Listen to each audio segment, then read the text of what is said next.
안녕하세요. 안녕하세요. 처음 뵙겠습니다. 이수환 목사라고 합니다.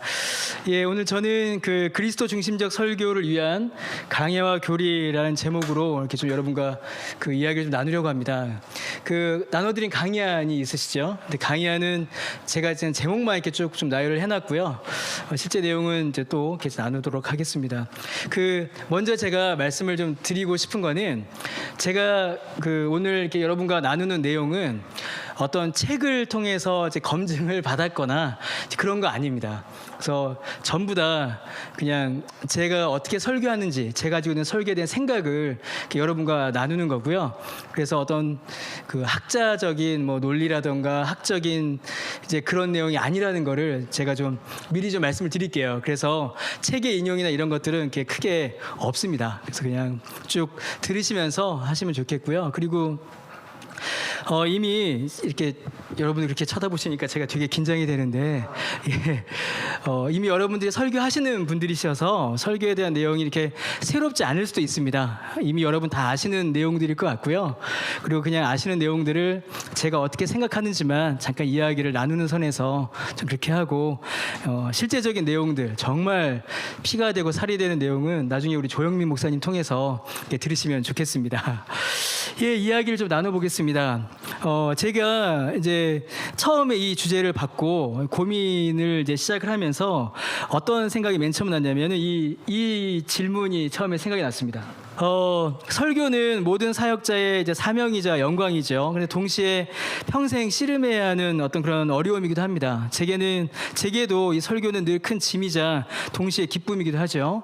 근데 설교를 하기 전에는 설교를 준비하는 무게로 이렇게 늘 짓눌립니다. 그래서 제가 어떤 분이 저한테 설교가 어떠냐라고 물어보셨는데 제가 뭐라고 대답했냐면 설교할 때마다 저를 갈아 넣는 것 같습니다라고 제가 대답을 한 적이 있어요. 근데 정말로 여러분 다 마찬가지시겠지만 이렇게 설교를 할 때 제가 좀 이렇게 갈리는 듯한 그런 좀 느낌을 이렇게 받습니다. 그래서 설교를 준비할 때 너무 힘든데 설교를 하는 동안 그리고 설교를 하고 나서는 그 선포된 말씀 안에서 어떤 말씀의 영광과 또 자유를 이렇게 함께 누리게 되죠. 그 설교를 준비하면서 설교에 대해서 제가 그 세 가지의 어떤 조언을 들은 적이 있어요. 이게 아까까지 됐는데. 이제 되네요. 자, 어떤 조언을 들었냐면 설교로 너무 제가 고민을 하니까 어떤 권사님 한 분이 저한테 이렇게 말씀하셨어요. 설교는 책상에서 준비하는 것이 아니라 무릎으로 준비하는 거다. 기도하면 성령께서 알려주시고 성령께서 알려주신 것을 이렇게 쭉 써내려가면 된다. 이런 말씀을 해주셨습니다.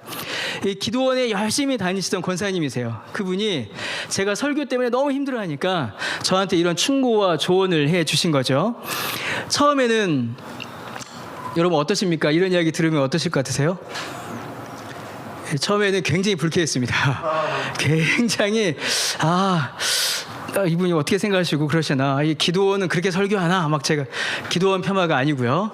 그렇게 하나라는 그런 마음도 좀 들었어요. 그런데 이 말씀을 이제 다시 생각을 해보니까 꼭 부정적이지만 않았습니다. 그 안에 분명히 긍정적인 내용이 있어요. 긍정적인 교훈이 그 안에 분명히 있습니다. 설교는 철저히 하나님의 도우심을 구해야 한다는 거죠. 설교는 하나님께서, 제가 가지고 있는 설교에 대한 정의인데요. 이 두 문장, 밑에 문장이 설교는 하나님께서 하나님의 메시지를, 그러니까 성자 예수 그리스도의 십자가와 복음이죠.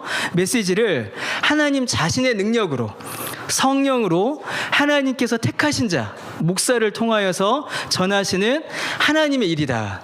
이게 제가 가지고 있는 설교의 정의입니다. 이 한 문장이요.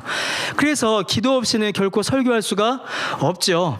하나님의 일인데 어떻게 기도하지 않고 설교할 수가 있겠습니까? 그래서 긍정적인 의미는 이런 의미가 분명히 있어요. 그런데 그것만큼이나 부정적인 의미도 이 조언 안에는 있었습니다. 설교는 기도만으로는 이루어질 수가 없죠.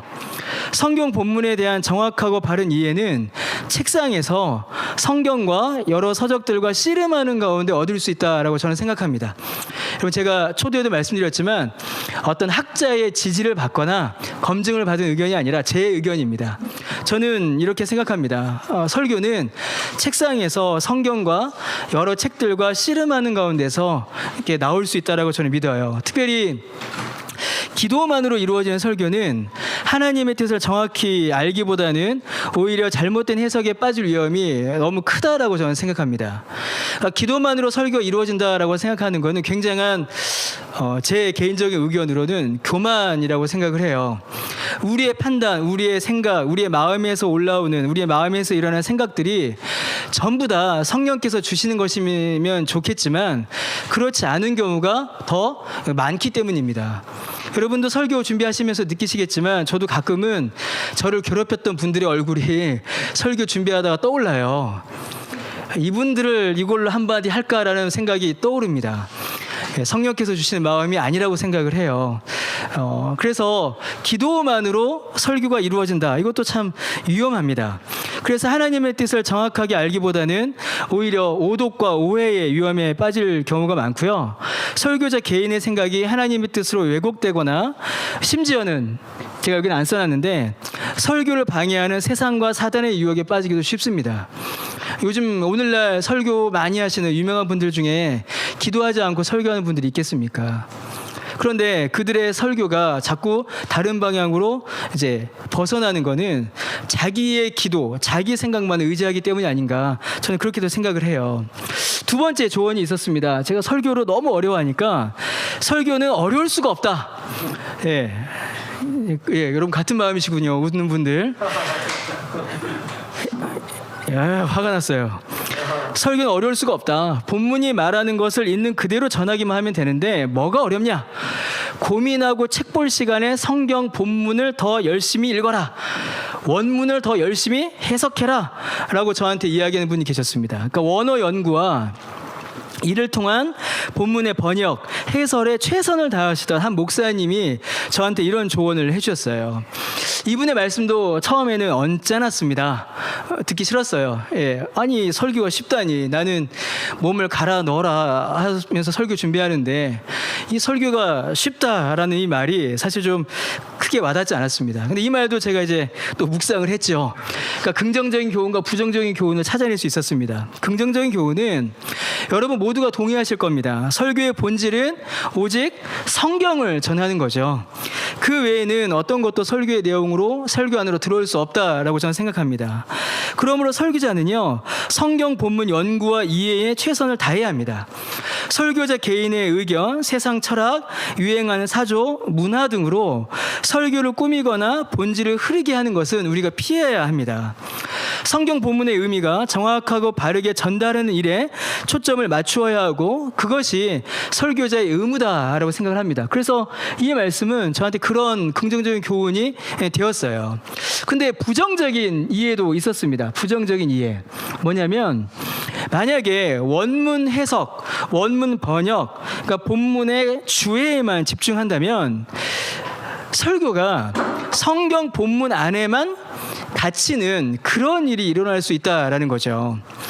본문의 의미만을 연구하여 전하는 것은 저는 주해, 주석이라고 생각합니다. 이제 이후에 다시 한번 말씀을 드릴 텐데요. 설교는 주해로 끝나는 것이 아니다라고 생각을 해요. 설교는 반드시 주해에서 시작해야 합니다. 주해는 설교의 첫 시작점이죠. 그러나 주해를 통해 드러난 하나님의 뜻을 성도들이 살아가는 삶의 현실 안으로 옮겨야 합니다. 이게 설교의 역할이다라고 저는 생각을 해요. 존 스토트가 이제 그런 말을 했죠. 제가 어느 책인지 찾지를 못했는데 설교는 하나님의 말씀이 우리의 현실 안으로 들어오고 그래서 오늘을 살아가는 우리의 힘과 위로와 소망이 되고 또 우리의 현실이 하나님의 말씀 안으로 들어가는 그 연결하는 다리와 같다라는 말을 했습니다. 설교에 대한 가장 어떻게 보면 좋은 해석이 아닌가라고 저는 생각을 해요. 하나님의 말씀이 우리의 현실 안으로, 우리의 현실이 하나님의 말씀 안으로. 그래서 우리의 현실이 하나님의 말씀으로 점검받고 하나님의 말씀이 우리의 현실 속에서 위로와 소망과 능력이 되는 그 교두보, 그 다리의 역할을 하는 게 설교가 아닌가 그렇게 생각을 합니다. 그런데 만약에 본문 주위에만 머문다면 설교가 본문 안에 갇혀서 현실으로 넘어가지 못하는, 현실에는 아무 상관이 없는 그런 걸로 이제 끝나게 된다라는 거죠. 여러분 두 가지 전부 다 우리에게는 큰 유익이 됩니다. 설교는 영적인 일이죠. 여러분, 설교는 영적인 일입니다. 성령께서 역사하시는 영적인 일이에요. 우리가 자주 이 사실을 잊습니다. 제가 아까 우리 잠깐 강의 전에 이야기 나누다가 개혁파 목사는 뭐 이런 얘기가 잠깐 나왔어요. 그러다가 요즘 제가 조금 이제 힘들어하는 얘기가 있습니다. 뭐냐면 제가 합신 교단 소속인데 합신적이다라는 말을 제가 요즘 조금 힘들어해요. 우리 선배님들은 합신적이다라는 말이 굉장한 칭찬과 어떤 좋은 의미로 쓰였습니다. 바르고 말씀에 집중하는. 근데 요즘에 모르겠습니다. 저만 그렇게 생각하는지 모르겠는데 합신적이다라는 말이 조금 부정적인 의미로 쓰여요. 답답하다, 꽉 막혔다, 뭐 이렇게 좀 그렇다, 뭐 이런 의미로 쓰여요. 그래서 제가 요즘에 그 말을 들으면 조금 답답합니다. 기도하지 않고 공부만 한다. 별로 공부 안 하거든요. 그렇게 이제 들리니까 제가, 여러분 오해하지 마십시오. 혹시 합신 계십니까? 제가 합신을 대표하는 사람 아닙니다. 절대로 그런 오해를 하시면 안 되고요. 설교는 영적인 일입니다. 우리가 이 사실을 자꾸 잊어요. 설교가 만약에 단지 치열하고 정교한 설교자의 공부, 연구의 결과물일 뿐이라면 설교를 통해서 설교자의 지성과 언변은 드러날 수 있을 겁니다. 그러나 복음의 영광과 성령의 역사는 드러나기가 어려워요.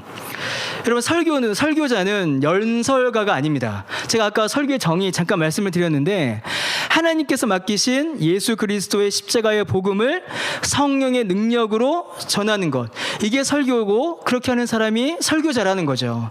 그러면 설교를 가능하게 하는 것, 오늘 우리로 하여금 설교를 가능하게 하는 것은 우리의 지성이나 논리나 언변이 아니라는 겁니다. 지성과 논리가 필요하죠. 몸이 상하도록 공부해야 합니다. 공부해야 돼요. 그러나 그것이 우리의 설교를 가능하게 하는 설교의 원천은 아니라는 겁니다. 우리의 설교를 가능하게 하는 것은 우리의 공부가 아니라 우리의 기도입니다. 그 사실을 우리가 자꾸 놓쳐요. 여러분, 우리는 또한 설교는 성경의 교훈을 전하는 일이죠. 성경의 진리와 복음 외에 어떤 것도 설교에 더해질 수 없고 더해져서도 안 됩니다. 저는 설교에 대해서 굉장히 보수적인 입장을 취합니다. 설교단 위에서 전할 수 있는 것이 무엇인가, 전해야 하는 것이 무엇인가, 이거 말고 없다라고 저는 믿어요. 오늘날 설교가 일종의 교양 강의가 돼버렸죠. 그래서 설교 시간에 건강법, 더 좋은 인생을 살아가는 방법들이 전해집니다. 심지어 오늘날 이게 제일 가슴 아픈 일인데, 정치적 프로파간다, 그러니까 정치적인 회합을 위한 선전선동의 장이 되는 그런 일들이 많이 일어납니다. 하나님께서 인생의 기술, 육신의 비법, 세상의 이치를 하나님 당신의 백성들에게 전하게 하시려고 설교를 두셨다라고 전혀 그렇게 생각하지 않습니다. 설교는 하나님의 말씀을 하나님의 백성들에게 전하는 하나님의 일이죠. 하나님의 일입니다. 그러므로 철저히 하나님께 의지하여 철저히 하나님의 말씀인 성경에 사로잡혀야 한다. 그게 이제 설교의 가장 중요한 핵심이다라고 저는 이렇게 생각을 해요. 그러니까 그 두 잔소리, 그 두 분의 조언이 처음에는 제가 듣기 싫었습니다. 이제 솔직히 말씀드리면은 막 화가 났어요. 그런데 곱씹어보고 5년 전에 들은 이야기고 10년 전에 들은 이야기거든요. 지금 와서 생각해 보니까 이러한 유익을 저한테 줬어요. 그러나 이 두 가지의 관점이 균형과 조화를 이루지 못하고 치우친다면 설교가 그 본래의 기능과 목적을 상실하게 됩니다. 그러니까 본문에만 사로잡혔거나, 그러니까 기도만 하거나, 아니면 본문에만 사로잡히면 설교가 고립돼 버립니다. 유리되고 고립된 설교가 되고 말아요. 첫 번째 관점, 기도만 하는 설교는 어떻게 될까요? 그 설교가 본문에서 유리돼 버립니다. 본문과 헤어져 버려요. 두 번째 관점, 원문만 해석해야 한다, 주예만 해야 된다라는 설교는 성도의 삶이라는 컨텍스트에서 유리돼 버립니다. 텍스트에서 유리돼서도 안 되지만 컨텍스트로부터 고립되어서도 안 된다라고 생각을 해요. 만약에 우리의 설교가 유리돼 버린다면 설교의 언어가 설교의 언어가 아니라 설교자만의 언어로 고립돼 버립니다. 본문도 드러나지 않아요. 그럴 때는 본문도 드러나지 않습니다. 본문도 드러나지 않고 살아 역사하시는 하나님께서 오늘 이곳 지금 여기에서 우리에게 말씀하시는 메시지도 잃어버리게 되는 거죠. 본문이 가지고 있는 그 성격과 적실성이라고 하죠. 그러니까 설교의 본문이 가지고 있는 그 성격과 본문의 의미와 오늘 우리의 현실을 향하여 말씀하시는 그 생명력, 그 적실성, 그 모두를 우리가 잃어버려서는 안 된다는 겁니다. 여러분, 이 두 관점, 아까 말씀드렸던 그 두 관점은 어떻게 보면 참 편한 설교가 될 수 있어요. 정말 편한 설교입니다. 왜냐하면 고민이 필요하지 않기 때문이죠. 기도만 하는 설교와 본문만 붙잡는 설교. 여러분, 두 관점은요, 겉모습은 완전히 달라 보이지만 사실은 동일합니다. 둘 다 고민하지 않아요. 기도만 하면 본문에 대해서 고민하지 않고 본문만 보면 현실에 대해서 고민하지 않습니다. 고민하지 않고 그냥 써내려가는 설교가 과연 어떤 능력과 어떤 은혜와 어떤 유익을 끼칠 수 있는지 우리가 진짜 진지하게 고민해 봐야 합니다. 설교자의 자기 만족으로 끝나는지 아니면 성령께서 하나님의 뜻을 전하시는 설교로 기능하는지 설교의 그 능력이 나타나는지 정말 우리가 진지하게 고민해 봐야 한다는 거죠. 자, 세 번째 질문, 세 번째 조언이 있었습니다. 이 세 번째 조언은 제가 존경하는 제 사진을 좀 준비했어야 되는데 제가 정말 존경하는 우리 은사 목사님께서 저한테 해주신 말씀이에요. 그리스도의 복음 외에 전할 것이 뭐가 있냐? 복음 전하는 일에 집중해라. 이런 말씀을 저한테 해주셨습니다. 여러분, 저는 그 아시는 분도 있으시겠지만 저는 이제 후임 목사입니다. 그러니까 원래는 이제 부목사로 5년 넘게 사역을 하다가 개척을 했었어요. 그래서 개척을 해서 청년들과 함께 이렇게 목회를 하다가 저희 교단의 강변교회라고 저희 교단 처음에 시작했던 교회인데 그 교회 후임으로 이제 청빙을 받아서 청빙대에서 간 후임 목사입니다. 설교에 대한 부담이 항상 있었죠. 부임 이전에는 뭐 20, 30대 그리고 이제 청년들과 계속 함께 했고 젊은 부부들과 함께 했기 때문에 설교를 하는 데에 물론 이제 고민은 있지만 표현이나 또 용어는 굉장히 편하게 했습니다. 막말도 좀 하고요. 농담을 해도 이렇게 웃어주고 뭐 그런 게 있었어요. 그런데 후임으로 청빙이 돼서 교회를 이제 옮겨갔는데 제가 설교의 부담이 어마어마했습니다.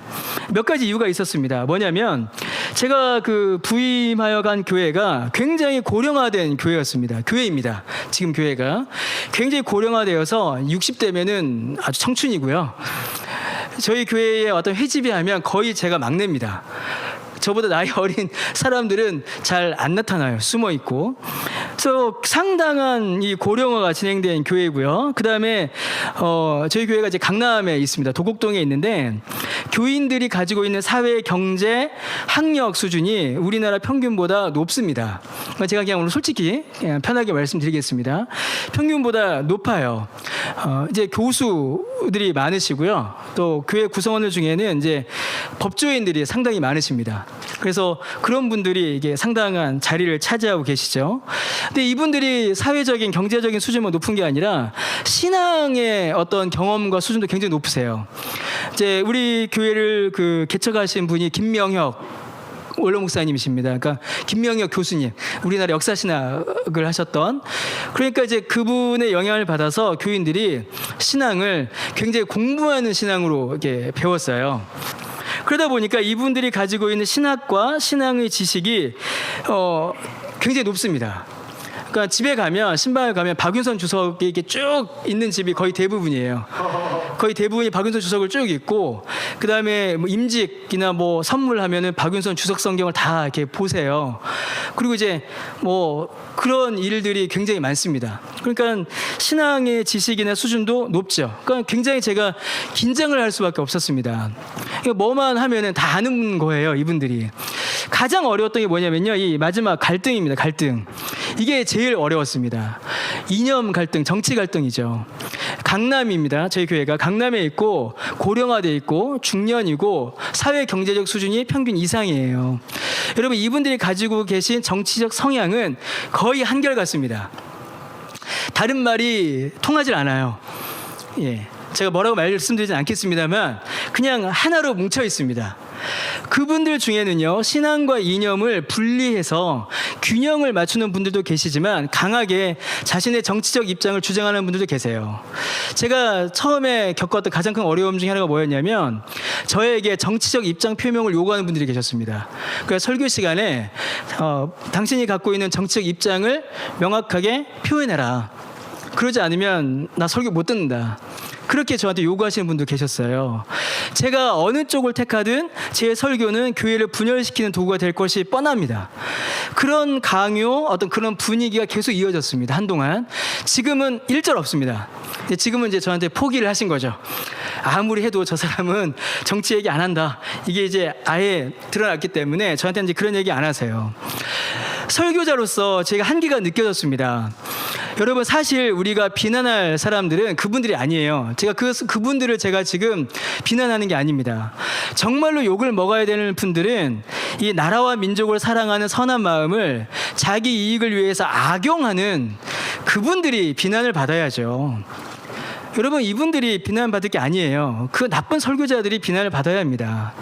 이러한 상황 역시 하나님의 말씀을 전해야 하고 하나님의 말씀의 빛으로 조명과 인도를 받아야 할 설교자가 처한 현실일 뿐입니다. 저는 그런 현실 가운데 놓여 있는 거예요.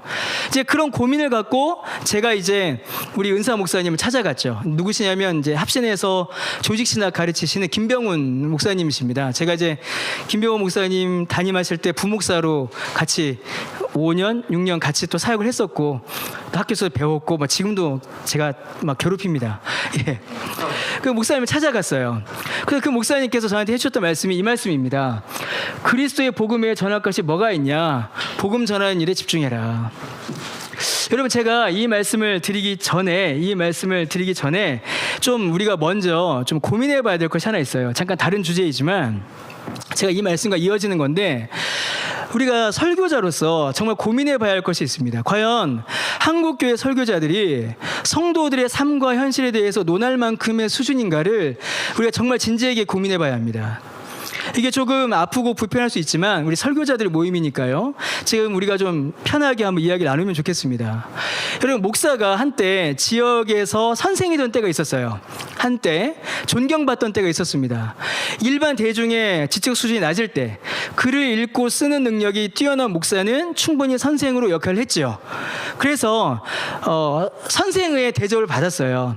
글을 읽고 쓴다라는 이유로. 그뿐만이 아니라 윤리 도덕적으로 모범을 보이는, 그래서 목사는 신뢰할 만한 대상이었고 비신자여도 목사의 발언을 존중했습니다.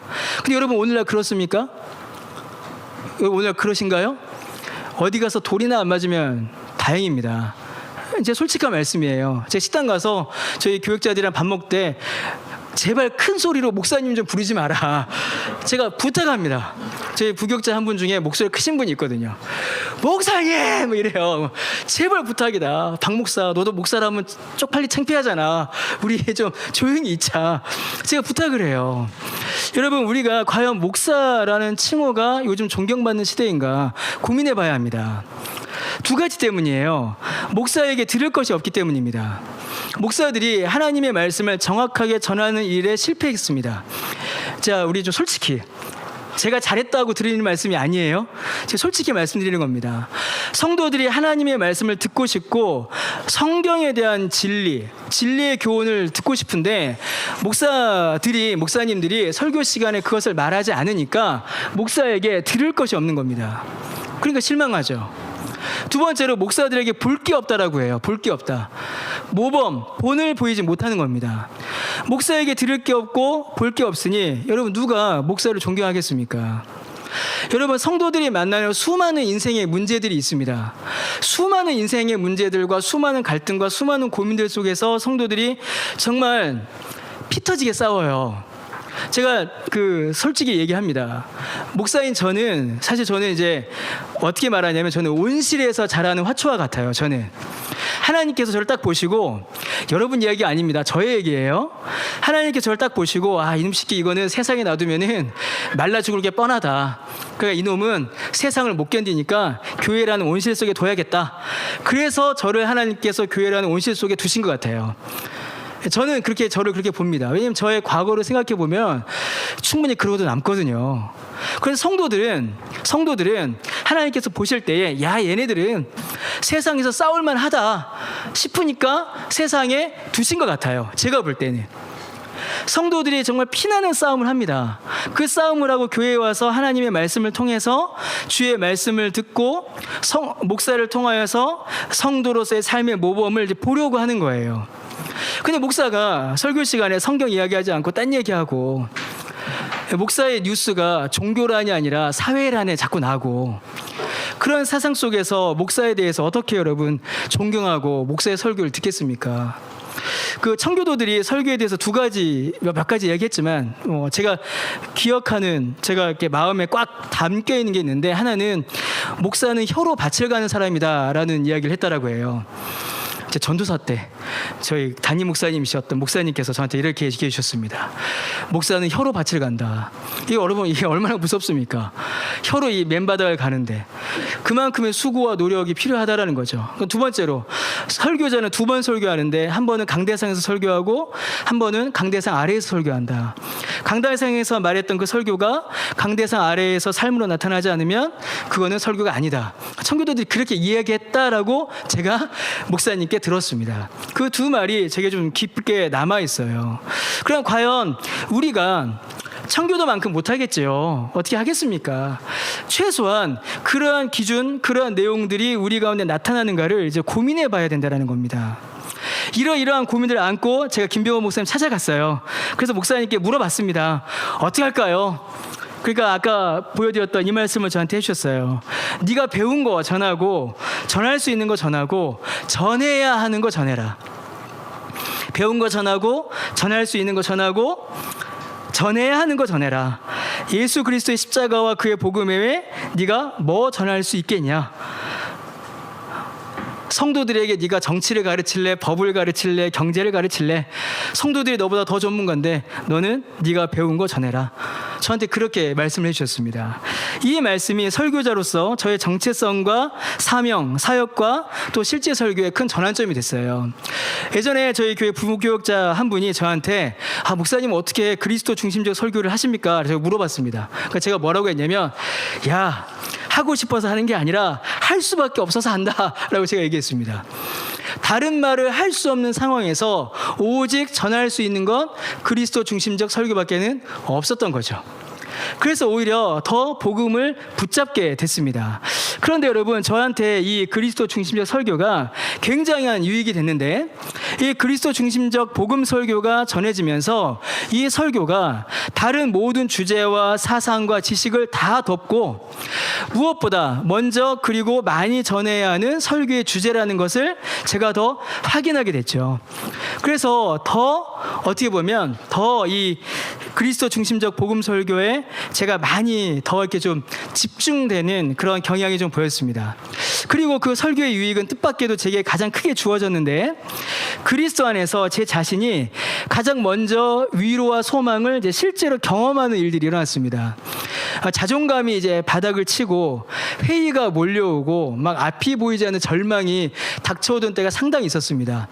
그때 이제 저를 위로해 주셨던 분이 저기 이재용, 김정태 저분들이 저의 친구가 되어 주셔서 같이 냉면 먹으면서 커피 마시면서 우리 저 고상선 목사님 모셔서 막 힘주시고 하셨는데, 굉장히 저한테 큰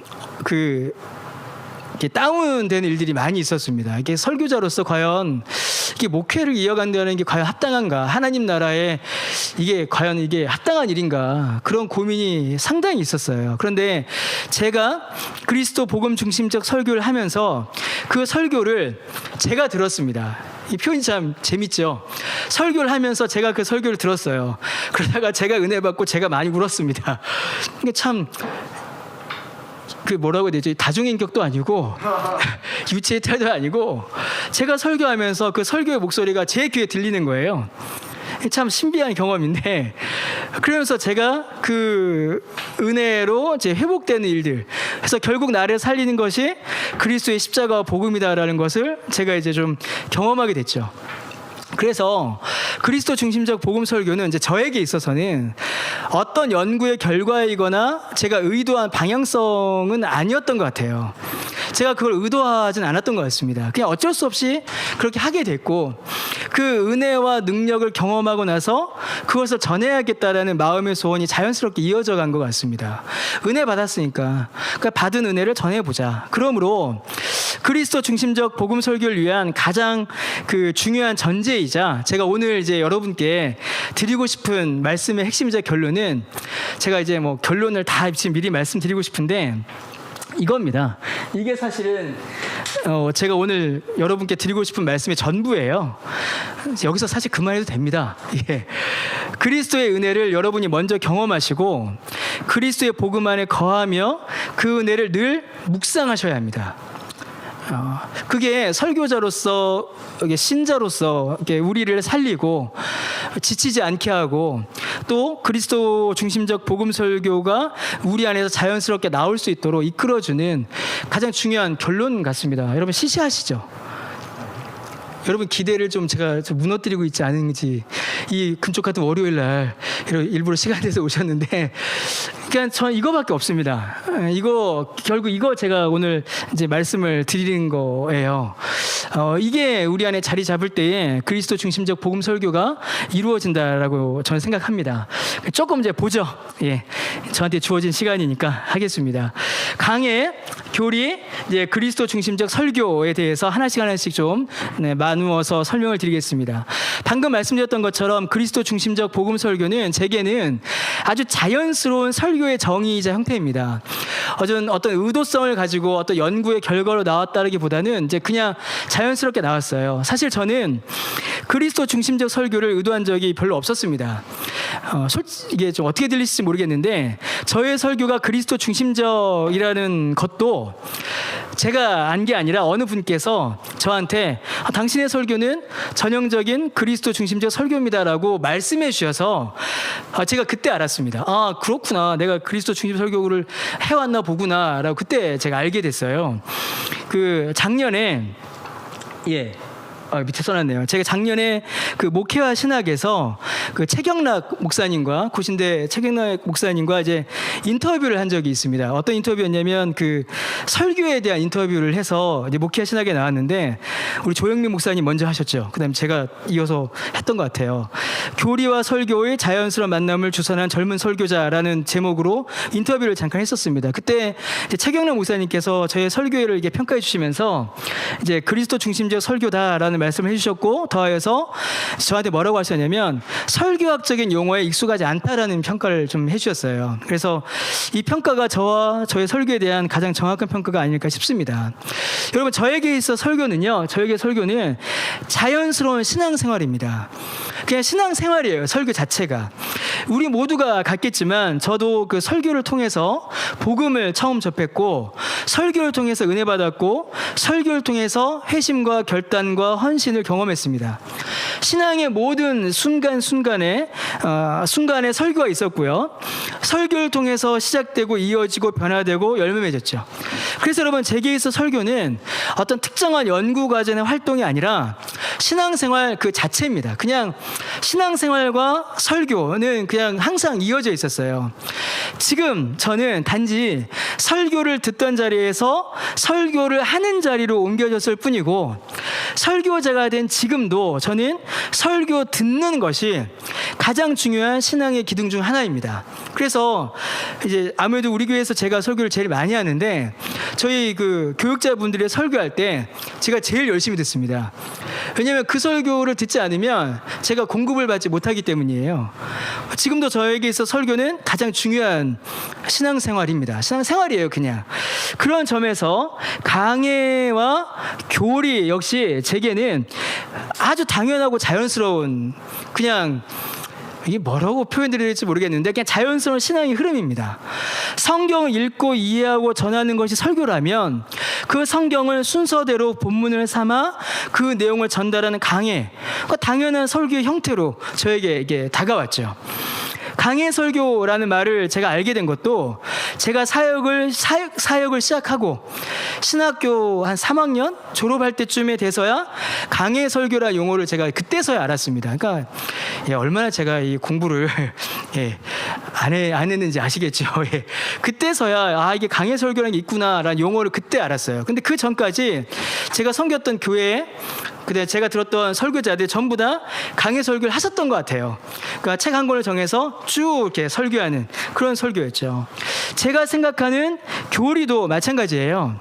이런 교리는 제가 생각할 때에 성경의 가르침을 요약하고 정리하여서 이해와 적용을 돕는 도구라고 생각을 합니다.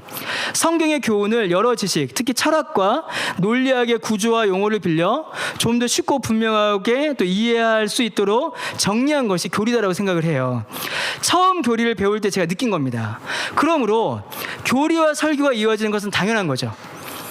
교리가 성경의 내용을 이해할 수 있도록 정리한 거라면, 칼빈이 기독교 강의를 왜 썼냐면 칼빈 주석을 성도들이 더 잘 이해할 수 있도록 하기 위해서, 돕기 위해서 쓴 게 기독교 강요라고 하죠. 그러한 논리라면 교리는 성경을 이해하는 데 있어서 필수적인 겁니다.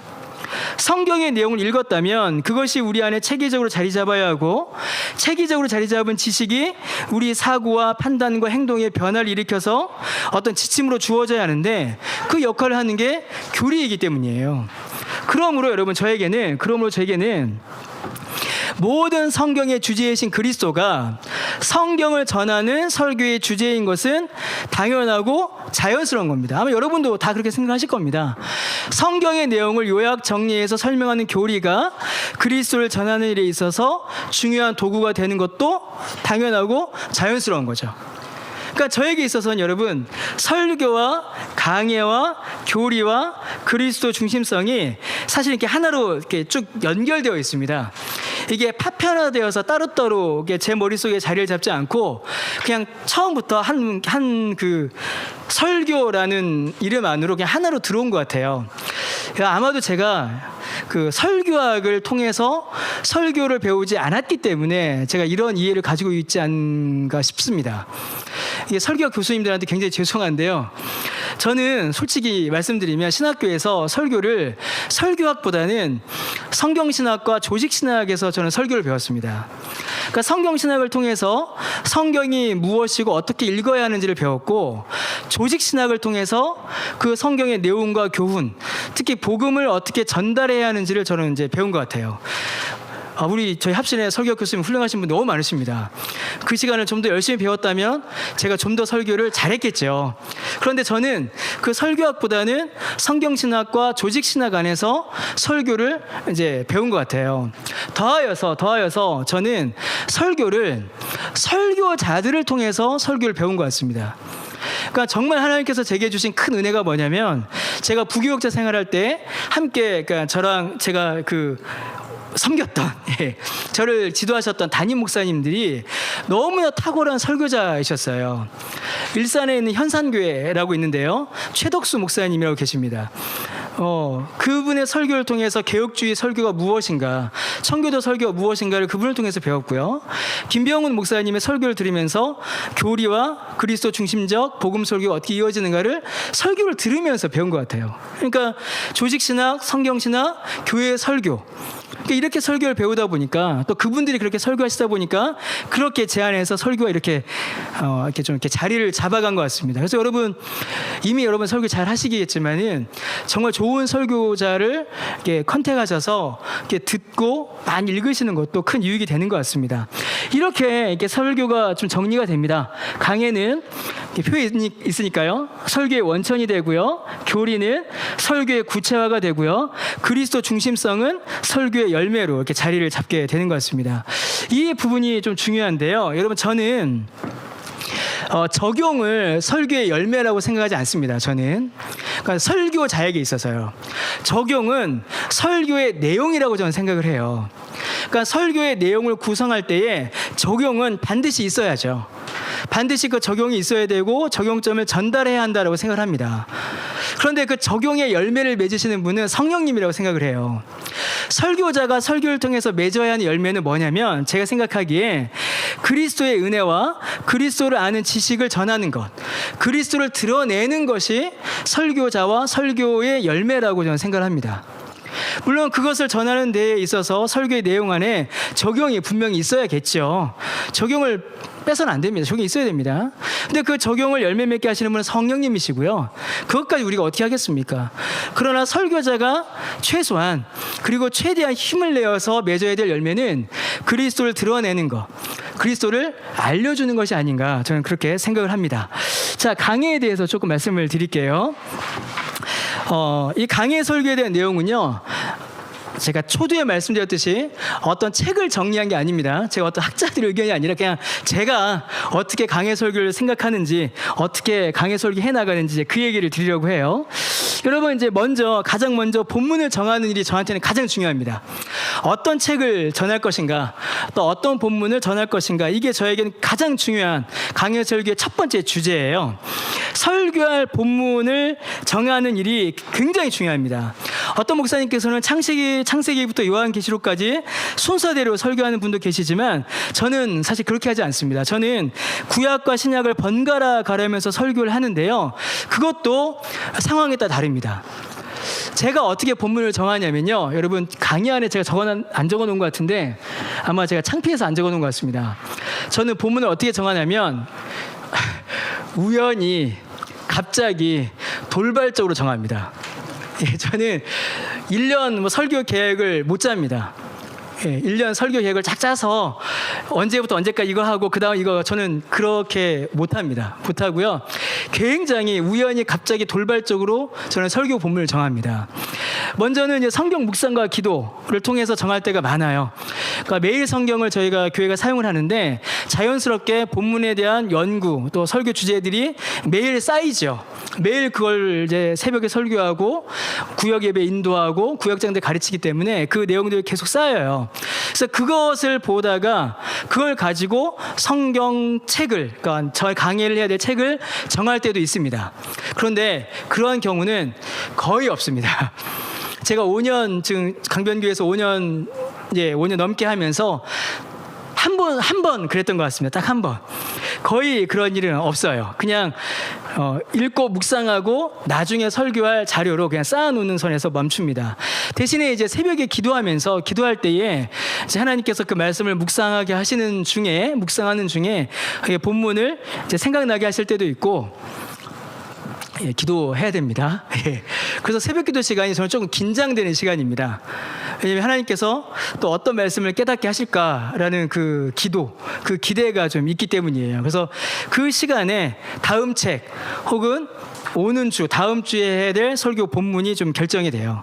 두 번째로 독서입니다. 이게 저에게 가장 많은 영향을 줍니다. 이 독서와 신방이 제가 성경을 정하는 가장 큰 두 가지 도구입니다. 성경 본문을 정하는데 가장 큰 영향을 끼치는데요, 독서와 신방은 제 강의에 적어놨어야 되는데, 독서와 신방은 우리의 신앙과 신학이 성도의 삶의 현실과 만나는 매우 중요한 접점이라고 저는 생각을 합니다. 그러니까 독서와 신방을 안 하면요, 우리의 신앙과 신학이 성도의 삶의 현실과 못 만나요. 여러분, 목사는 교회에 갇혀 있습니다. 그 교회에 갇혀있기 때문에 세상을 몰라요. 그 삶의 현실을 만나기 위해서 독서와 신방이 중요합니다. 그래서 독서는 끊이지 않고 해야 되죠. 그래서 되도록이면 다양한 주제의 책들을 계속 읽어나갑니다. 그래서 한 권 정해놓고 읽고, 다 읽으면 그 다음 거 읽고, 이런 식으로도 하고요. 제 성격이 이미 느끼셨는지 모르겠는데, 원고가 없으면 안 되는 사람이에요. 왜냐면 굉장히 돌발적이고 우연히 갑자기 이런 게 많아서, 책을 읽다가 갑자기 다른 주제 생각나면 그냥 다른 주제 옮겨서 또 읽고 이렇게 책을 읽어나갑니다. 그래서 책을 읽다가 책을 읽어나가면서 계속 메모해 가다가 거기에서 성경 본문이 인용이 되거나, 아니면 그 다른 책, 신앙 서적이 아니어도 그 책을 읽다가 성경 본문이 떠오르면 그걸 가지고 묵상하여서 한 권의 책을 정하여서 쭉 읽어나가는, 이제 그런 식으로 이어집니다. 지금 교회에서 고린도전서를 설교하는데요, 고린도전서 설교하기 전에도 이런 책들을 이제 몇 권 읽었었습니다. 제가 지금 언뜻 생각이 안 나는데, 일반 서적들을 읽다가 그 일반 서적에서 말하는 한국 오늘날의 현실이 고린도 교회의 현실과 너무 비슷한 거예요. 우리가 살아가는 현실과. 아, 그래? 그러면 다음 책은 고린도전서. 그래서 고린도전서를 이제 시작해서 지금 이제 하고 있습니다. 그 다음에 신방이에요. 신방 방금 말씀드린 것도 중요한데요, 한 한 가정을 신방하면서 나누었던 본문이 6개월간의 교회 설교를 결정할 때도 있습니다. 그래서 저는 이 신방 설교를 굉장히 좀 중요하게 생각합니다. 그래서 주일 설교하는 만큼은 아니지만 어느 가정을 신방할 때 한 2, 3일 정도 기도하고 성경 본문을 정해서 가요. 여러분, 왜냐하면 한 가정에 필요한 말씀은 모든 가정에 필요한 말씀이기도 하기 때문이에요. 교회가 하나의 공동체로 묶여있기 때문이죠. 그래서 신방 때에 받은 말씀, 때로는 여러분 그럴 때도 있습니다. 신방 가면 이제 교회에서 액자 들고 가잖아요. 예, 눈치채셨죠? 액자 들고 와서 이렇게 걸어놓고 보니까 그 말씀이 너무 좋은 거예요. 그래서 그 말씀을 묵상하다가 아 그래 다음은 저거. 그래서 하나 끝내놓고 그 다음으로 하다가 뭐 그런 적도 있습니다. 좀 실망하지 않으셨을까 싶은데요. 예, 그렇게 해서 제일 많이 했던 게 시편 강해입니다. 시편 강해.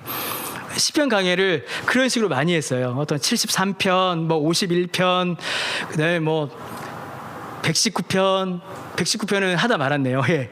어느 본문을 보고서 아 이걸로 다음에 하면 좋겠다. 그렇게 해서 한 적도 있습니다. 그리고요 좀 특이한 건데요. 교역자 회의와 당회입니다. 교역자 회의는 제가 이제 한 책을 마칠 때쯤 되면 교역자들한테 물어봐요. 아, 내가 마칠 때 됐는데 다음에 뭐 할까? 제가 사무엘상 강해를 했는데 그 사무엘상 강해가 어디서 시작됐냐면 교역자 회의에서 시작됐습니다. 사실은 제가 다른 책을 준비를 막 하고 있었는데 저희 그때 교역자 한 분이 다음은 사무엘상을 하면 좋겠습니다. 그래서 사무엘상을 시작을 했어요. 왜냐하면 우리 그 교역자 분들이 동역하기 때문입니다. 동역. 그러니까 제가 알지 못하는 교구, 제가 알지 못하는 부서 상황을 이분들은 알거든요. 그래서 이분들이 그 상황에 필요한 본문, 말씀을 저한테 이야기해 주세요. 그래서 그 이야기를 듣고 제가 설교 본문을 바꾸거나 성경책을 정할 때도 있습니다. 같은 의미로 당회에도 그런 의미로 쓰여요. 제가 이제 저희 장로님들하고 전 정말 자신 있게 말할 수 있는 관계가 너무 좋습니다. 재밌어요. 같이 막 이래도 되나 싶을 정도로 그러는데 장로님들한테 제가 물어봅니다. 설교 끝날 때쯤 되면 다음 설교 뭐 할까요? 그러면 장로님들이 거의 대부분은 마음대로 하세요 그러세요. 왜냐하면 그분들이 말씀하셔도 제가 마음대로 하는 걸 아시기 때문에 대부분은 그냥 알아서 하세요 이러시는데 가끔 이제 한마디씩 해주실 때가 있습니다. 다음 설교는 이걸 하면 좋겠습니다. 저걸 하면 좋겠습니다. 그래서 나왔던 게 베드로 전서였습니다. 원래는 제가 고린도 전서가 아니라 베드로 전서를 설교하려고 공부를 다 해놓은 상태였거든요. 근데 이제 다른 책 보다가 고린도 전서가 들어오고 베드로 전서가 뒤로 밀려버렸죠. 뭐 이렇게 정리합니다. 정리하면요. 저의 그 개인 경건을 통해 받은 은혜와 교회적인 필요에 따라서 설교 본문을 정합니다. 이게 두 개가 답니다. 제가 하나님 앞에서 받은 은혜, 그리고 교회적인 필요, 교회가 지금 어떤 말씀을 필요로 하는가. 그래서 신방과 독서가 너무 중요하고요. 각 부서 형편을 살피는 것도 너무 중요하고요. 그리고 개인 경건, 기도와 말씀 읽기, 뭐 여러분 다 아시는 이야기입니다. 그것을 통해서 성경을 정해갑니다. 강의 형식은요, 크게 두 가지 방식을 정합니다. 저는 이제 제가 마땅한 용어가 생각이 안 나서 그냥 이렇게 썼습니다. 이게 한 줄 한 줄 세밀하게 설교하는 방식이 있죠. 이렇게 방식하면요 빠짐없이 다 파악할 수 있지만 설교 전체가 좀 느슨해질 수 있어요. 그래서 저는 이렇게 하기도 하고 이렇게 하지 않기도 합니다. 제가 이제 했던 책들을 보니까 갈라디아, 골로새, 잠언 이런 책들은 그러니까 특히 이제 교리를 다룬 책들은 제가 라인 바이 라인으로 한 줄 한 줄 강의를 했더라고요. 그런데 이렇게 하지 않고 장별로 강의할 때도 있습니다. 제가 한번 다시 봤는데 사무엘 상하, 사도행전 그런 내러티브가 중심되는 본문들은 제가 한 장씩 묶어서 했던 것 같아요. 그래서 한 장씩 묶어서 설교하면은 속도감이 있습니다. 그리고 성도들이나 저도 한 권을 마쳤다라는 어떤 만족감이 있어요. 그래서 마치는 날에는 여러분 드디어 사무엘상을 뗐습니다 이러면서 그런 기분은 좀 있었고요. 단점은 그러다 보니까 본문의 세세한 의미를 놓쳐요. 넘어가게 되고 한 장에 두세 가지 주제가 있는데 두세 가지 다 하지 않고 하나만 하거든요, 보통. 그러면 나머지 주제들 하지 못하는 이제 그런 아쉬움들이 늘 이렇게 남습니다. 그래서 그런 좀 아쉬움이 있어요. 조금 빨리 해야겠네요. 주예와 강해에 대한 이야기를 조금 드려야 될 것 같습니다. 여러분, 이 주예 강해는 넘어가겠습니다. 이렇게 넘어가고요. 주예는요 설교라는 집을 짓는 데 필수적인 요소이고요. 그러나 주예 자체가 설교는 될 수가 없습니다. 주예 자체가 주예를 반드시 해야 되지만 주예 자체만으로 설교를 채우는 것은 설교가 앞으로 나아가지 못하는 일과 같습니다. 그래서 여러분 그 주예는 저는 이제 지도라고 생각해요. 주예는 지도와 같아서요. 주해만 있으면 설교가 앞으로 나아가지 못해요. 여러분 지도만 있으면 우리가 여행을 못 하잖아요. 그와 같습니다. 주해만 있으면 설교가 출발을 못 해요. 그런데 주해가 없으면 길을 잃어버립니다. 지도가 없으면 길을 잃어버리는 것 같죠. 그래서 주예는 반드시 있어야 되지만 주예만 있어서는 안 된다라는 걸 제가 말씀을 좀 드리고 싶어요. 네 번째로 이게 중요합니다. 주제 설교와 같은 강해 설교. 여러분 우리가 강해 설교와 주제 설교를 따로 분리해서 생각하는 경우가 많습니다. 우리 조용민 목사님 나중에 이제 주제 설교 해주실 텐데요. 주제 설교 너무 중요한 내용입니다. 그래서 참 유익을 얻으실 것 같습니다. 근데 우리가 강해와 주제를 따로 떼서 생각하는 경우가 가끔 있습니다. 근데 저는 강해는 본문의 주제를 드러내고요. 주제는 강해를 통해서 권위를 갖는다고 생각을 해요.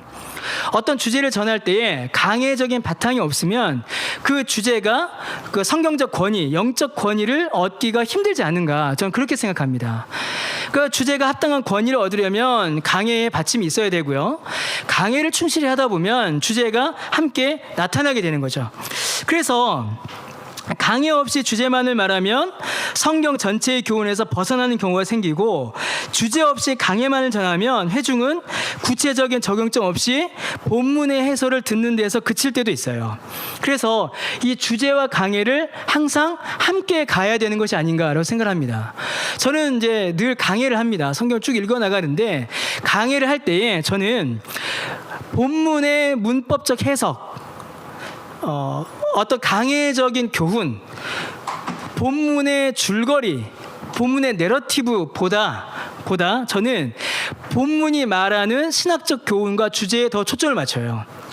그래서 강해 설교를 하지만 저는 참 뻔뻔하게도 강해하면서 저는 주제 설교한다라고 저는 그렇게 얘기합니다.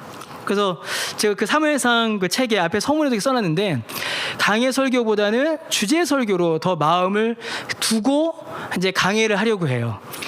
그렇지 않으면 설교가 이렇게 좀 길을 잃어버리거나 교훈이 이제 유리되거나 아니면 좀 재미없어지는, 이 표현이 좀 그렇지만 그렇게 되는 것 같습니다. 본문을 자세하게 읽고 강해하는 과정에서 주제를 드러내고 그 드러난 주제는 반드시 교리적으로 연결시킵니다. 그래서 교리적 이해에서 적용점을 뽑아내는, 그렇게 풍성하게 설교를 이어가게 되죠. 자, 교리에 대해서 또 말씀을 좀 드리겠습니다. 큰일 났네요. 시간이 너무 빨리 가서. 자, 교리 설교, 교리 강해에 대해서 조금 말씀을 나누겠습니다. 저 개인적으로는요, 교리 설교라는 표현 잘 쓰지 않습니다. 교리 강해라는 표현을 잘 쓰지 않아요. 주예가 설교에 매우 중요한 도구이듯이 교리도 저는 설교의 도구라고 생각합니다. 그래서 교리 자체를 설교하려고는 하지 않아요. 그래서 하이델베르크 요리문답 강해라거나 웨스터민스터 신앙고백에서 강해라고는 저는 이렇게 설교 제목을 잡지 않습니다. 그래서 대신에 그것을 이제 강의해야 될 때는 그냥 성경 공부로 바꿔버려요. 그래서 주일 오후 예배 같은 경우에 저희 교회는 처음에는 주일 오후 예배였는데 지금은 주일 오후 성경 공부로 바꿔버렸습니다. 이름 자체를. 이름만 바뀌는 게 무슨 의미가 있겠나 싶지만 예배에서 성경 공부로 바뀌는 것만으로도 사실은 저와 우리 모든 성도들에게 좀 큰 어떤 의미가 좀 있는 것 같습니다. 그래서 교리는 배우고 공부하는 것으로 저는 생각을 하고요. 설교를 돕는 도구로 생각을 합니다. 이건 이제 참고로 제가 써놓은 거고요. 설교는요, 여러분, 교리 자체를 전하는 것이 목적이 아닙니다. 교리는 성경의 가르침을 전하기 위한 도구죠. 그러므로 여러분, 우리가 성경의 내용이 굉장히 중요한 내용인데요. 성경의 내용이 충실하게 전달되면 자연스럽게, 이 강의하는 이런 내용을 안 써놓고 성경의 내용이 정말 충실하게 전달이 되면 자연스럽게 교리적인 이해가 따라오거나 최소한 교리적 정리의 필요성을 느끼게 됩니다. 이게 굉장히 중요합니다. 우리가 본문을 충실하게 전달하면요, 그 자체로 교리적인 이해가 세워지거나 아니면 설교자나 설교를 듣는 회중이 교리적으로 저것을 정리해야 될 필요성을 느끼게 돼요. 설교자 자신이 먼저 느끼게 됩니다. 그렇게 교리 안에, 성경 안에서 교리적 필요성들을 도출해요.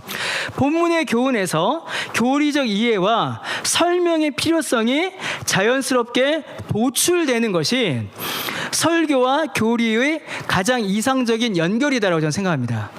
교리를 전하기 위해서 성경을 프루프 텍스트로 가져오는 거, 저는 그거 별로 좋아하지 않습니다. 저는 뭐 그거 그렇게 할 수도 있다, 그렇게 하시는 분들이 많지만, 뭐 그렇게 할 수도 있겠지만 저는 잘 하지 않아요. 물론 이제 소요리 문답을 강의하다가 이 문답은 성경 어디를 보시면 이해가 됩니다, 뭐 그건 이제 성경 공부 시간이니까요, 교리 문답 시간이니까 그렇게 할 수 있지만, 설교 중에는 설교 본문에서 교리의 도움을 받지 교리를 설명하기 위해서 성경 텍스트를 갖다 붙이는 이런 거는 저는 좀 피하면 좋겠다, 저 개인적으로는 그렇게 생각을 해요. 그렇게 자연스럽게 성경 본문을 통해서 교리가 연결될 때에 두 가지의 유익을 우리가 얻게 됩니다. 저와 성도들 모두가. 하나는 교리적 지식을 편리하게 얻게 돼요. 쉽고 빠르게 교리적 지식을 정리하게 되죠. 그리고 성경 본문을 통해서 교리적 내용이 연결이 되면 더 쉽게, 그리고 더 오래 기억에 남는 것 같습니다. 저도 그렇고 우리 성도님들도 그렇고요. 두 번째 유익은 설교의 적용점이 돼요. 교리가 가지는 가장 큰 유익은요, 여러분, 저는 이거라고 생각합니다. 교리적 지식이 쌓이는 것이 아니라 교리를 알 때 그 교리가 설교의 적용점으로 기능하게 돼요. 여러분, 저 개인적으로 조직신학은 세계관이라고 생각을 해요. 세계관. 그 안에 철학적 개념들, 철학적 용어들, 또 변증적 구조들이 그 안에 자리 잡은 이유는 세계를 신앙의 눈으로 해석하기 위해서 그게 자리 잡았다고 생각합니다. 그래서 조직신학은 세계관이에요. 구원론, 구원의 관점으로 우리가 사는 세계를 이해하는 거고, 기독론, 그리스도를 바라보는 관점으로 우리의 세계를 이해하는 겁니다. 저는 그 세계관이라고 생각하는데, 그 세계관이 우리의 설교 안으로 들어오면 그게 바로 적용이라고 생각을 합니다. 그래서 교리를 마지막에 설교 마칠 때쯤에 오늘 내용은 이러이러한 교리적 이해가 있습니다, 소리 문답 한번 읽겠습니다, 그거로 끝낼 것이 아니라 설교의 마무리를 교리 문답으로 했다면 그 교리 문답을 통하여서 적용점들을 구체적으로 내야 된다는 거죠. 소리문답 일문일답이 우리의 가장 주된 목적이 하나님을 영화롭게 하고 그를 기뻐하는 것이라면, 우리가 어떻게 하나님을 영광스럽게 하고 어떻게 하나님을 기뻐하는 삶을 살 것인가에 대한 적용점들을 설교 내용으로 도출시켜야 된다는 겁니다. 그런 연결점 없이 그냥 끝나는 거는 큰 도움이 안 될 것 같아요. 목사님, 저 한 10분만 더 해도 될까요? 제가 뒤에 설교 실제에 대한 내용들은 하지 않고요, 그냥 설교 작성에 대한 내용을 하지 않고 교리와 그리스도 중심성까지만 하겠습니다. 10분만요. 예, 알겠습니다. 예. 목사님, 저 편하게 하러 가시면요, 저 한도 끝도 없습니다. 자, 그 다음에 교리 설교를 위한 가장 좋은 방법을 좀 여러분께 말씀을 좀 드릴게요. 여러분, 교리 설교를 위한 가장 좋은 방법은요, 이거 이미 여러분 다 아시는 방법입니다. 그냥 제가 정리만 한 건데, 교리를 항상 가까이 하시고요, 교리를 자주 반복적으로 가르치셔야 합니다. 정말 계속 가르치셔야 됩니다. 저도 그렇고 저희 교회에서도 그렇고 저희는 그 교리, 그러니까 특히 요리문답을 계속 가르칩니다. 가르치고 또 가르치고 또 가르칩니다. 끊임없이 가르칩니다. 교리를 가르치고 설교에 연결시키기 위해서 설교자는 교리에 익숙하고 친근해야 합니다. 그래서 다른 신앙서적 읽듯이 교리서를 읽어야 돼요. 우리가 놓치고 있던 많은 은혜와 설교의 교훈들을 그 안에서 발견하게 됩니다. 이를 위해서 항상 교리서를 가까이 두고 읽으셔야 돼요. 그러니까 하나씩 있어야 됩니다. 교회에 대한 설교다, 그러면 에드먼드 클라운이 IVP에 나온 그거, 교회론, 구원론은 뭐, 성령론은 뭐, 항상 내가 설교의 주제가 있을 때에 읽어야 될 책들을 여러분 하나씩 두고 있으셔야 됩니다. 그런 교리서를 항상 가까이 두고 읽어야 되며, 가능한 교리를 가르치는 기회를 또 많이 만드셔야 돼요. 진짜 많이 만드셔야 됩니다. 가르친 만큼 교리가 익숙해지고요, 교리가 익숙해진 만큼 설교 때 나옵니다. 근데 아무리 익숙해져도요, 내가 알고 있는 내용의 한 10분의 1 정도밖에는 설교 때 나올 수가 없어요. 그 이상 나올 수가 없습니다. 그래서 많이 읽고 많이 가르치고 많이 보는 것 외에는 여러분 왕도가 없습니다. 그래서 여러분께 제가 추천해드리는, 아마 여러분도 많이 있으실 텐데요, 저는 이제 웨스트민스터 신앙 고백서 대소 요리 문답은 계속 읽습니다. 항상 읽어요. 그 다음에 하이델베르크 요리 문답도 항상 가지고 있습니다. 그래서 제 등 뒤에는, 나의 등 뒤에는 항상 뭐가 있냐면요, 제 등 뒤에는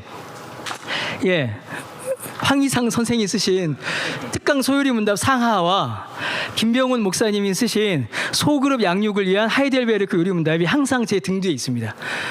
항상 수시로 꺼내봐요. 여기 있는 책들을 제가 추천드립니다. 뭐 웨스트민스터 요리 문답들, 뉴시티, 가장 최근에 나온 그 TGC에서 나온 책이죠. 저는 이제 뉴시티도 교회에서 한번 강의를 쭉 했거든요. 뉴시티도 굉장히 유익합니다. 제가 볼 때는 소요리 문답, 하이델베르크 요리 문답, 무엇보다 전 뉴시티 보면서 놀랐던 게 제네바 요리 문답의 향기와 제네바 요리 문답의 그 문구들이 이 뉴시티에 있어서 전 되게 놀랐습니다. 와, TGC에서 제네바 요리 문답을 인용했구나. 그래서 전 되게 고마웠어요.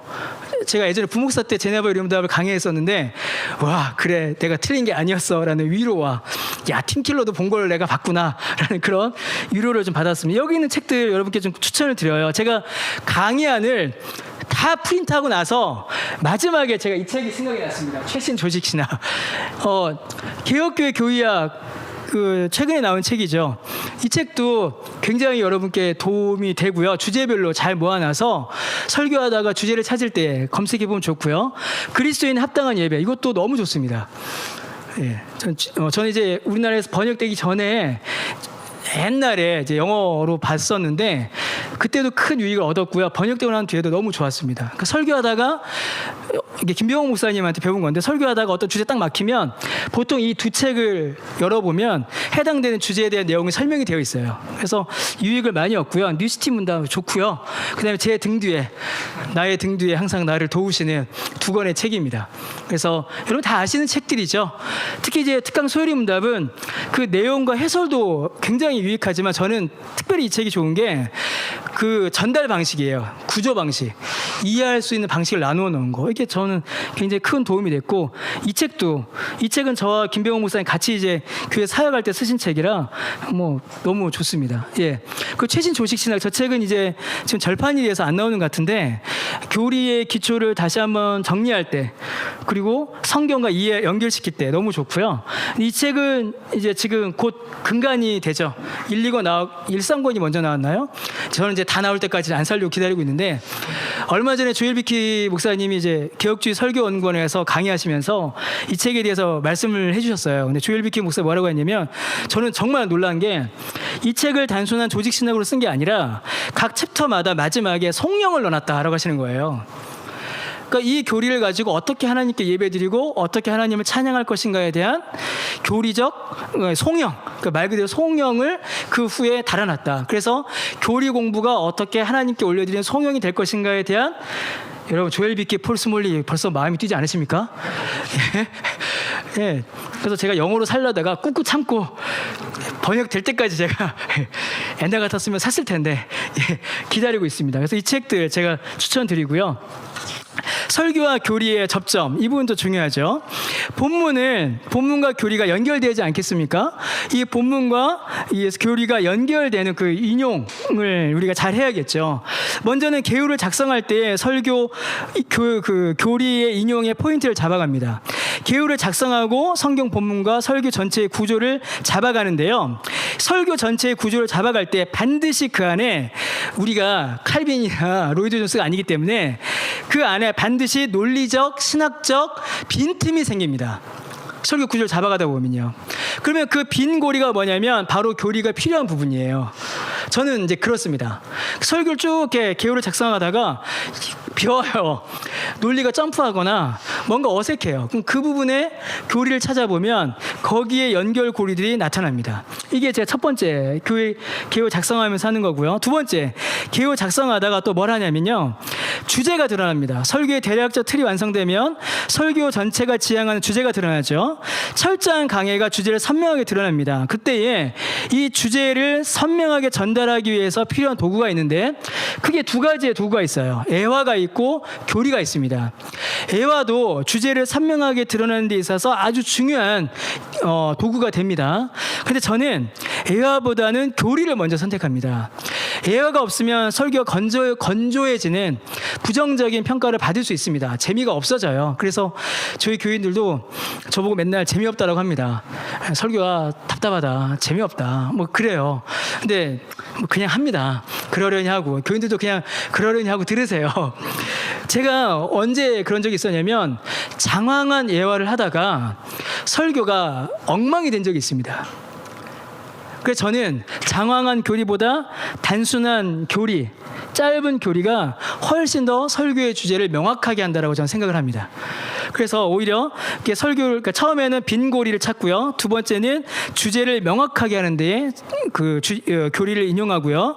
세 번째로 설교 중에 교리 인용할 때는 짧은 문구가 아니면 되도록이면 이제 간접 인용을 합니다. 소요리 문답이나 하이델베르크 요리 문답처럼 짧은 거는 그냥 쭉 읽고요. 만약에 조직신학이나 책에서 인용할 때는 칼빈의 기독교 강의를 보면 바빙크의 개혁교약을 보면 이라는 표현은 잘 사용하지 않습니다. 만약에 그렇게 사용하면 이건 최덕수 목사님께 배운 건데 그럴 경우에 듣는 회중이 한 사람의 의견, 한 책의 의견으로 볼 수 있다는 거죠. 우리만큼 바빙크를 성도들은 존경하지 않거든요. 잘 모르거든요. 그래서 저는 설교 때에 이에 대한 성경적 교훈을 정리하며 이렇게 설명합니다. 이에 대하여 우리의 믿음의 선배들은 이렇게 설명했습니다. 이렇게 그런 표현으로 좀 순화시켜서 얘기하죠. 이게 여러분 중요합니다. 설교와 교리의 연결을 위해서 도움을 주는 자료들이 있는데요. 굉장히 중요한 자료들이 있는데 저는 특별히 스터디 바이블을 많이 사용합니다. 왜냐하면 스터디 바이블들은요, 그 안에 본문이 어떤 교리적인 이해를 가지고 있는가를 표시해줘요. 그래서 스터디 바이블을 저는 굉장히 많이 사용하고요. 근데 스터디 바이블 외에 제가 또 빼놨는데 조엘 비키가 정리한 하모나이즈드 컴패션이라고 신앙 고백서들을 주제별로 딱 묶어놓은 책이 있어요. 그걸 제가 준비를 안 해왔네요. 그게 이제 번역은 안 되어 있는데 그 책을 그 다음으로 많이 봅니다. 여기에 있는 책들이 굉장히 도움이 많이 돼요. 특별히 저기 맨 위에 있는 조엘 비키가 쓴 리포메이션 헤리티지 KJV 스터디 바이블, 이 책은 정말 설교할 때 제가 항상 우리말 성경 보고 꼭 보는 책입니다. 이 책이 굉장히 도움이 많이 되고요. 이거 제가 많이 보는 순이거든요. 많이 보는 순입니다. 그 두 번째로 NIV Spirit of the Reformation Study Bible, 저 책도 굉장히 좋은 책인데 구하기가 힘듭니다. 한동안 절판이 되어서 안 나왔고 지금은 이북으로만 있어요. 그래서 이 책 두 권은 교리를 본문과 연결시킬 때 굉장히 유익합니다. 그래서 꼭 제가 여러분께 추천해드리는 책이에요. 나머지 두 책도 굉장히 도움이 되는데요. 특별히 이거 스피릿 오브 더 저거요.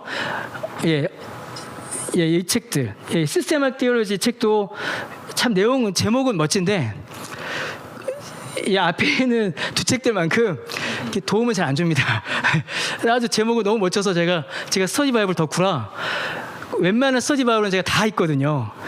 거의 다 있습니다. 근데 몇 권만 제가 뽑아왔는데 이 순서대로 제가 많이 보고요. 특별히 저 두 번째 책은요, 이북으로 전해져 있는데 저 책의 그 무시무시함이 뭐냐면 각 성경 본문이 가리키는 요리 문답서들을 다 연결시켜놔요. 이게 지금 시편 51편을 제가 캡처해 왔는데요. 시편 51편 1절을 쭉 보면은 51편을 보면 신앙 고백서, 소요리 문답, 하이델베르크 문답 이렇게 연결시켜 놨습니다. 그래서 본문을 볼 때 저걸 먼저 보면 일단 교리적 전제, 교리적 설명의 배경을 먼저 알 수 있는 거죠. 이거 제 영업 비밀인데 정말 여러분께 추천해드립니다. 이 책은 번역되면 정말 좋겠는데 번역된다는 소문만 있고 번역은 안 됐어요. 그래서 이 책 여러분께 꼭 추천해드리고요. 이북으로 사셔서 전 이제 보고 있고 아마존 같은데 검색하시면 있습니다. 그래서 여기 멋지지 않습니까? 시편 51편 5절은 신앙고백서, 예수님 신앙고백서, 게으리 문답, 벨지, 하이델베르크 이렇게 붙여놨어요. 그래서 사실 다 볼 시간이 없어서 못 봅니다. 이렇게 좀 그 유익을 얻을 수가 있습니다.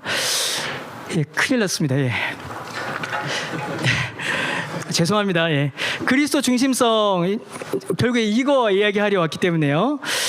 그리스도 중심적 설교를 하기 위해서 가장 필수적인 것은요, 설교자가 예수 그리스도의 십자가와 그 복음의 영광과 은혜와 능력을 항상 실제로 경험하고 항상 묵상하는 겁니다. 그래서 자연스럽게 도출되도록 해야 됩니다. 여러분, 그리스도 중심성, 이 설교를 하기 위해서 가장 중요한 관점은 제가 가지고 있는 겁니다. 제가 가지고 있는 개념은 이 세 가지예요. 합당하고요, 교리적으로 합당해야 합니다. 그러니까 본문이 말하는 그리스도 중심성이 있는데, 본문이 물론 성화도 그리스도와 연결되긴 하지만 교리적으로 합당하지 않은 것을 이야기할 수 없어요. 그 두 번째로 조화를 이루어야 됩니다. 하모나이즈. 본문하고 연결되어야 합니다. 본문과 뜬금없이 논리적으로 무리 없이 본문과 조화를 이루어야 합니다. 그 세 번째로 문맥적으로 자연스럽게 연결돼야 합니다. 거침없이 쭉.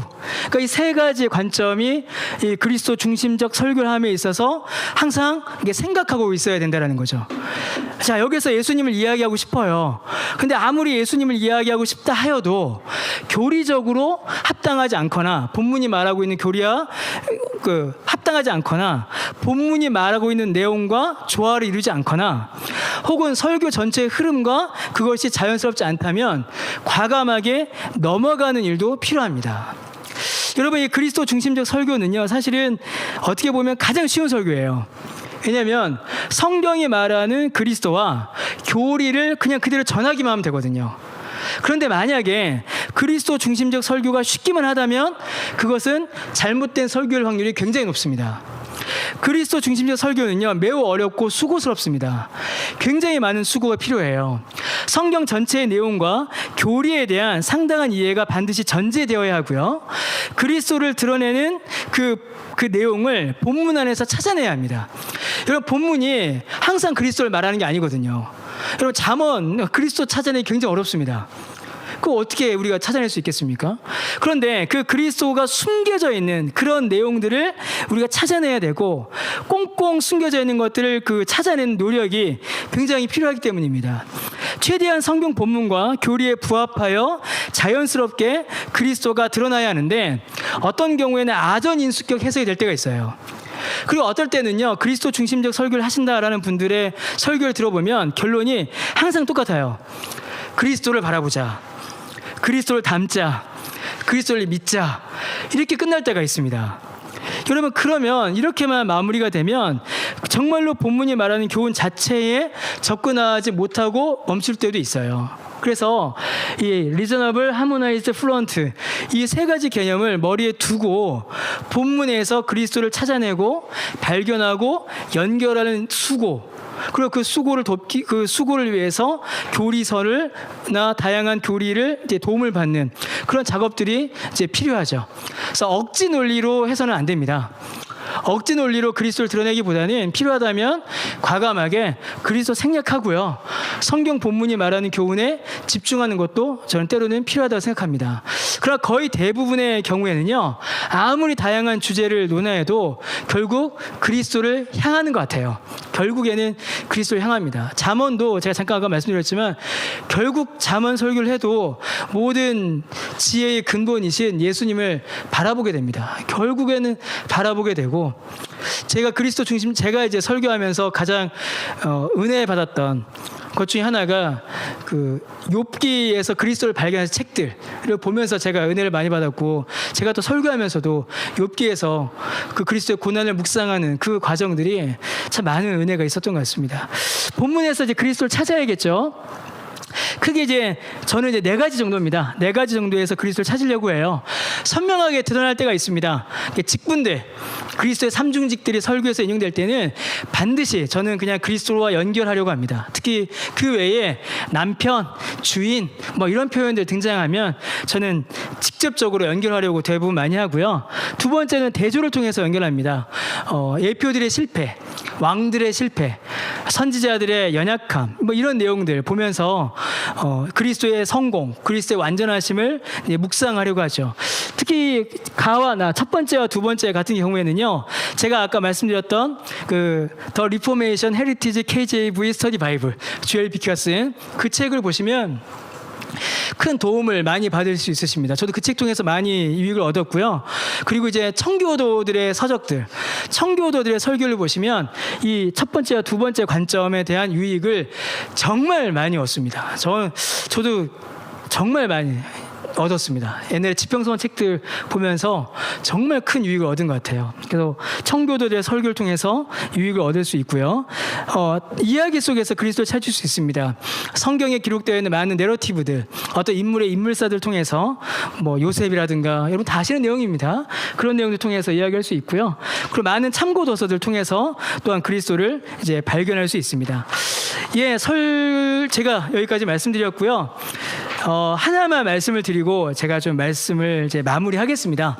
제가 너무 길게 해서 설교 작성 뭐 여러분 다 아시는 겁니다. 여러분 다 매주 하시는 설교 작성법 이런 거는 뭐 안 보셔도 되고요. 예. 마지막 결론만 좀 말씀을 드리고 좀 제가 마치겠습니다. 설교가 그 자리를 이제 잃어버리는 시대입니다. 오늘날 설교가 긍정적인 의미로 잘 쓰이지가 않죠. 많은 사람들은 설교를 잔소리, 구시대 유산, 억지로 들어야 하는 이야기라고 말하기도 합니다. 심지어 어떤 분은 설교를 교회가 행하는 언어폭력이라고 하신 분도 계세요. 제가 그걸 보고서 참 할 말이 없었습니다. 여러분도 지금 저한테 언어폭력 당하고 한 사람이 마이크를 1시간 이상 독점하는 건 언어폭력이다 그렇게 말씀하시더라고요. 한편으로는 이해가 됐습니다. 한편으로는 얼마나 설교자들이 설교를 제대로 안 했으면 그런 말을 했을까 그런 생각도 들었습니다. 더 이상 사람들이 설교에 귀를 기울이지 않지요. 굳이 설교가 아니어도 얼마든지 다른 방법으로 진리를 접할 수 있다고 믿습니다. 특별히 인터넷이 발달하고 유튜브가 있어서 교회의 설교, 우리 교회 목사님의 설교에 별로 관심을 갖지 않습니다. 예, 여러분 저는 제 설교의 경쟁자는 이찬수 목사님입니다. 그분은 저를 모르시겠지만 매주 우리 교회 성도님들이 이찬수 목사님 설교를 듣고 와서 저한테 이야기합니다. 오늘 이찬수 목사님 설교를 이렇게 듣고 은혜를 받았는데 목사님 왜 설교를 이렇게 합니까? 그런데 그분들이 다 저를 사랑하는 마음으로 그렇게 말씀해 주세요. 예. 여러분 늘 인터넷 설교가 유행을 하기 때문에 많이 보시기 때문에 설교가 우리 교회 목사님 설교만 들어야 된다 그런 생각을 교인들이 잘 하지 않아요. 설교가 굉장히 흔해졌고 설교가 굉장히 많아졌습니다. 목사가 설교를 안 해도 된다, 목사 아니어도 설교할 수 있다라고 믿는 분들이 많으세요. 여러분 이렇게 된 데에는요 저는 설교자들의 책임이 가장 크다라고 생각합니다. 여러분 설교가 많아서 문제가 되지 않습니다. 설교가 많은 게 문제가 아니고요. 제대로 된 설교가 없기 때문에 문제입니다. 제대로 된 설교가 적기 때문에 문제인 거지 설교가 많은 거 문제가 되지 않아요. 여러분 우리가 오늘날 어떻게 설교해야 되는가 다시 한번 우리를 좀 생각해 봐야 합니다. 제가 최근에 한 유명한 목사님의 설교를 하도 유명하다고 해서 들었습니다. 처음부터 끝까지.